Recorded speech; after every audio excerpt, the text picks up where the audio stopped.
Hello नमस्कार दोस्तों, स्वागत है हमारे इस यूट्यूब चैनल इंडियन एग्जाम में। दोस्तों, आज हमने रीजनिंग के 10 अति महत्वपूर्ण क्वेश्चनों को लिए हैं, जो इस टाइप के क्वेश्चन आपको किसी भी गवर्नमेंट एग्जाम में देखने को मिल सकते हैं। तो दोस्तों, आप लोग वीडियो को अंत तक देखिए और अपने दोस्तों को भी शेयर कर दीजिए, ताकि इससे आप लोगों को लाभ हो सके। और दोस्तों, ये पार्ट नंबर 61 है। अगर आप लोग 60 नहीं देखे हैं तो हम इसका प्लेलिस्ट बना दिए हैं, आप लोग प्लेलिस्ट में जाकर देख सकते हैं। तो दोस्तों, आइए क्लास को शुरू करते हैं और देखते हैं हम लोग पहला क्वेश्चन। हमारा पहला क्वेश्चन है, कह रहा है निम्नलिखित समीकरण गलत है। समीकरण को सही करने के लिए किन दो चिन्हों पर परस्पर बदला जाना चाहिए। तो देखिए, दिया है 32 भागे 16 -5 गुणे 8 + 2 बराबर हमें 13 लाना है। ठीक, तो देखिए इसको हल करना है। अगर हम लोग ऑप्शन नंबर बी को उठाते हैं, ठीक, ऑप्शन नंबर बी जहाँ पे है, जहाँ पे प्लस है वहाँ पे गुणा कर देंगे, और जहाँ पे गुणा है वहाँ पे प्लस कर देंगे। तो देखिए 32 भागे 16 -5, अब जहाँ पे गुणा है ना वहाँ पे प्लस प्लस 8, और जहाँ पे प्लस है वहाँ पे गुणा 2 बराबर 13। जब इसको काटेंगे तो 16 कम 16 और 16 दुना के 32, कितना मिल गया 5, यानी 2 बार में ख़त्म हो गया। फिर ये 8 दुना के 16, ये प्लस हो गया, 8 दुना के 16 बराबर 13। देखिए 5 में से 2 जाएगा तो कितना बचेगा, -3 बचेगा, प्लस आई 16 है, और जब 16 में से -3 घटाएंगे तो हमारा कितना मिलेगा, 13 मिला। कितना मिला, 13 बराबर 13 मिल जाएगा। यानी जो हमारा ऑप्शन नंबर बी है ना, प्लस की जगह पे गुणा और गुणा की जगह प्लस रखेंगे तो हमारा सही उत्तर हो जाएगा। इसलिए इसका सही उत्तर B is the correct answer हो जाएगा। आई होप कि ये क्वेश्चन आप लोग को काफ़ी अच्छे समझ में आ गए होंगे। तो चलिए दोस्तों, देख लेते हैं हम लोग अगला प्रश्न। लेकिन अगला प्रश्न बताने से पहले हम आपसे यही कहना चाहेंगे कि आप लोग हमारे साथ इन 10 क्वेश्चनों को हल कीजिए और कमेंट बॉक्स में हमें लिखकर बताइए कि आप लोगों ने कितने का सही उत्तर दिया है। तो दोस्तों, देख लेते हैं हम लोग अगला प्रश्न। हमारा अगला प्रश्न है, कह रहा है 6 @ 16 बराबर 11, 2 @ 14 बराबर 8 और 8 बराबर 8, तो 10 @ 18 बराबर क्या होगा। तो दोस्तों, ये देखिए बहुत आसान क्वेश्चन है।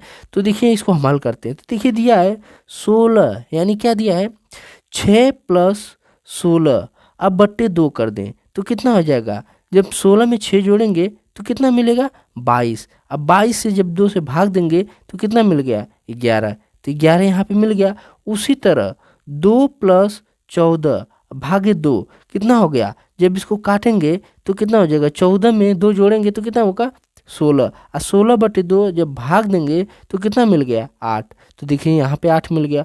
उसी तरह 8 + 8/2, तो 8 8 कितना हो गया 16, और 16/2 जब इसको काटेंगे तो हमें कितना मिल गया 8 मिल गया। उसी तरह 10 + 18/2, तो जब इसको जोड़ेंगे तो कितना मिलेगा 28 मिलेगा। 28 में जब 2 से भाग देंगे तो कितना मिलेगा 14 मिलेगा। कितना मिला 14 मिला, यानी क्वेश्चन मार्क की जगह पे क्या मिलेगा 14 मिलेगा। अब 14 किस ऑप्शन में है, ऑप्शन नंबर इसका D is the correct answer हो जाएगा। आई होप कि ये क्वेश्चन आप लोग को काफ़ी अच्छे समझ में आ गए होंगे। तो चलिए दोस्तों, देख लेते हैं हम लोग अगला प्रश्न। हमारा अगला प्रश्न है, कह रहा है निम्नलिखित प्रश्न में दिए गए विकल्प में से संबंधित शब्द का चयन करें। तो दोस्तों देखिए, ये भी काफ़ी आसान क्वेश्चन है। दिया हुआ है PQRS बराबर दिया है OOQQ। तो देखिए इसमें क्या किया गया है, अगर P में से एक हम घटा दें तो हमें O मिल जाएगा, और Q में हम 2 घटाएंगे तो O मिलेगा। उसी तरह R में 1 घटाएंगे तो Q मिलेगा, और S में 2 घटाएंगे तो Q मिलेगा। यानी इसमें क्या करा जा रहा है कि पहली बार 1 घटाया है, दूसरी बार 2 घटाया है, फिर तीसरी बार 1 घटाया है, दूसरी बार 2 घटाया है। उसी तरह DEFG, तो देखिए इसमें भी हम क्या करेंगे, पहली बार 1 घटाएंगे, जब पहली बार 1 घटाएंगे तो हमें कितना मिलेगा, सी मिलेगा। फिर ई में दूसरी बार 2 घटाएंगे तो क्या मिलेगा, सी मिलेगा। उसी तरह एफ में -1 करेंगे तो हमें क्या मिलेगा, ई मिलेगा। और जी में -2 करेंगे तो क्या मिलेगा, ई मिलेगा। यानी हमारा क्या आंसर हो जाएगा, सी सी ई ई। यानी सी सी ई किस ऑप्शन में है, ऑप्शन नंबर इसका D is the correct answer हो जाएगा। आई होप कि ये क्वेश्चन आप लोग को काफ़ी अच्छे समझ में आ गए होंगे। तो चलिए दोस्तों देख लेते हैं हम लोग अगला प्रश्न।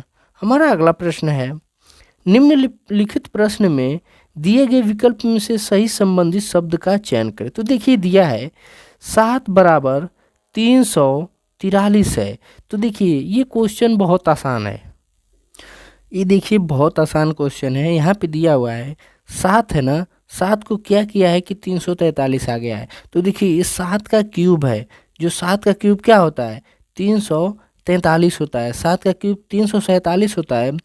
उसी तरह 9 का क्यूब क्या होगा, 9 का क्यूब जब हम लोग निकालेंगे तो कितना होगा, 729 होगा। कितना होगा, 729 होगा। अब 729 किस ऑप्शन में है, ऑप्शन नंबर इसका सी इज द करेक्ट आंसर हो जाएगा। आई होप कि ये क्वेश्चन आप लोग को काफ़ी अच्छे समझ में आ गए होंगे। तो चलिए दोस्तों देख लेते हैं हम लोग अगला प्रश्न। हमारा अगला प्रश्न है, कह रहा है एक वर्ग घन से उसी प्रकार संबंधित है जिस प्रकार एक वृत्त से संबंधित है। तो देखिए वृत्त में क्या मिलेगा, परिधि, व्यास, क्षेत्रफल, लेकिन गोला मिलेगा नहीं मिलेगा। तो एक वृत्त में, यानी एक वृत्त में व्यास भी मिल जाएगा, ये पूरा क्षेत्रफल भी मिलेगा और इसमें परिधि भी मिलेगा। लेकिन गोला क्या है, इन तीनों से अलग है। यानी परिधि, व्यास, क्षेत्रफल एक वृत्त में पाया जाता है। ठीक, वृत्त में पाया जाता है, लेकिन जो एक गोला है गोला नहीं पाया जाता है। तो क्या पूछा है, वृत्त से अलग पूछा है। तो वृत्त से अलग क्या है, गोला है। तो इसलिए इसका सही उत्तर ए इज द करेक्ट आंसर हो जाएगा।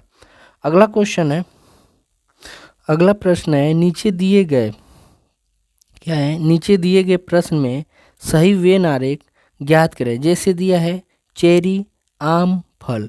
तो देखिए चेरी भी एक प्रकार का फल है, आम भी एक प्रकार का फल है।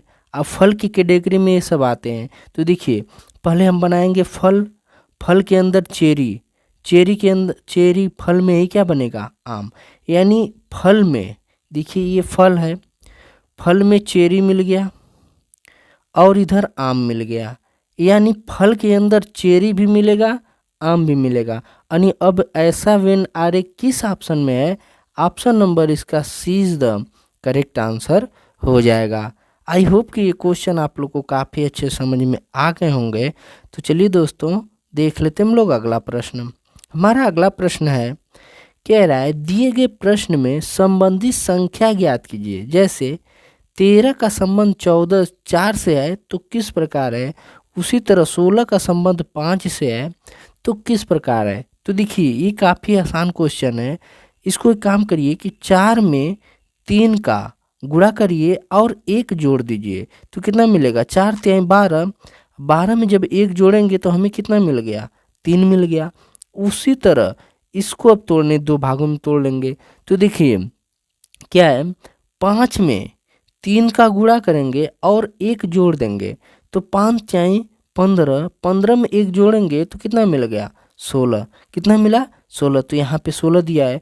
उसी तरह अब इस 9 को कितने भागों में, 2 भागों में हमें तोड़ना है ताकि आसानी से हमें 19 मिल जाए। तो देखिए 6 में 3 का गुणा करके 1 जोड़ देंगे तो 6 3 18, 18 में 1 जोड़ देंगे तो कितना मिल गया, 19 मिल गया।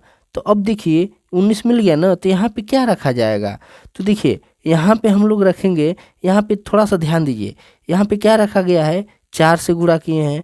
यहाँ पे देखिए 5 से है, यहाँ पे 3 3 का गुणा हो रहा है, 3 3 कॉमन दिख रहा है ना, इसमें भी 3 कॉमन है। लेकिन जो 6 है ना, 4 5 6, तो यहाँ पे क्या भरा जाएगा, ऑप्शन नंबर यहाँ पे क्या भरा जाएगा, 6 भरा जाएगा। अब किस ऑप्शन में 6 है, ऑप्शन नंबर इसका D is the correct answer हो जाएगा। आई होप कि ये क्वेश्चन आप लोग को काफ़ी अच्छे समझ में आ गए होंगे।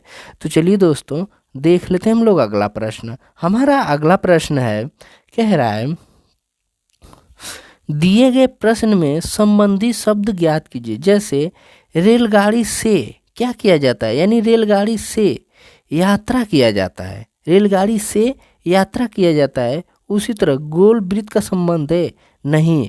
भोजन नूडल से संबंध है, नहीं।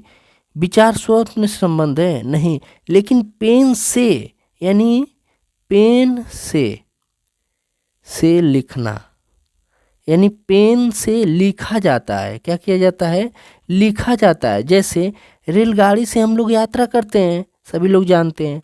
तो उसी तरह पेन से हम लोग क्या करते हैं, लिखते हैं। तो हमारा सही उत्तर क्या हो जाएगा, D is the correct answer हो जाएगा। आई होप कि ये क्वेश्चन आप लोग को काफ़ी अच्छे समझ में आ गए होंगे। तो चलिए दोस्तों, देख लेते हैं हम लोग अगला प्रश्न। हमारा अगला प्रश्न है, कह रहा है नीचे दिए गए प्रश्न में सही वेन आरेख ज्ञात करें। जैसे दिया है घोड़ा, बंदर, बाघ।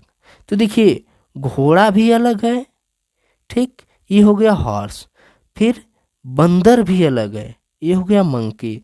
बाघ भी अलग है, ठीक, टाइगर। यानी देखिए इसका वेन आरेख बनेगा ना, तीनों अलग अलग बनेगा। क्या, तीनों अलग अलग बनेगा। अब तीनों अलग अलग किस ऑप्शन में है, ऑप्शन नंबर इसका सी इज द करेक्ट आंसर हो जाएगा। आई होप कि ये क्वेश्चन आप लोग को काफ़ी अच्छे समझ में आ गए होंगे।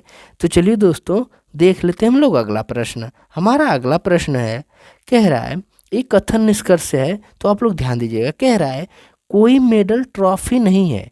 तो देखिए ये है मेडल, ठीक, और ये है ट्रॉफी, ठीक। मेडल ट्रॉफी नहीं है, यानी इसका संबंध इससे नहीं है।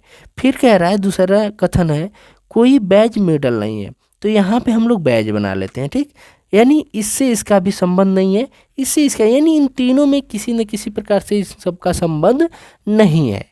अब देख लेते हैं निष्कर्ष। कह रहा है सभी ट्रॉफी बैज हैं। देखिए मैं आप लोगों से बताया हूँ कि इसका संबंध एकदम नहीं है, तो क्या सभी ट्रॉफी बैज होंगे, नहीं होंगे, ठीक। अगला है कुछ बैज ट्रॉफी हैं, कुछ बैज ट्रॉफी हैं। जब इससे इसका एकदम संबंध ही नहीं है तो आएगा, ये नहीं आएगा। यानी हमारा जो आप निष्कर्ष 1 और 2 जो दोनों है ना, ये क्या है, दोनों गलत है। यानी ऑप्शन है, ऑप्शन ए है निष्कर्ष 1 और 2 दोनों सही है, नहीं। ऑप्शन केवल निष्कर्ष दोनों सही है, नहीं। केवल निष्कर्ष 1 सही है, नहीं। इसमें क्या है, कोई निष्कर्ष नहीं सही है। यानी 1 और 2 कोई निष्कर्ष नहीं सही है। तो इसलिए हमारा इसका सही उत्तर किसके साथ चला जाएगा, डी के साथ चला जाएगा।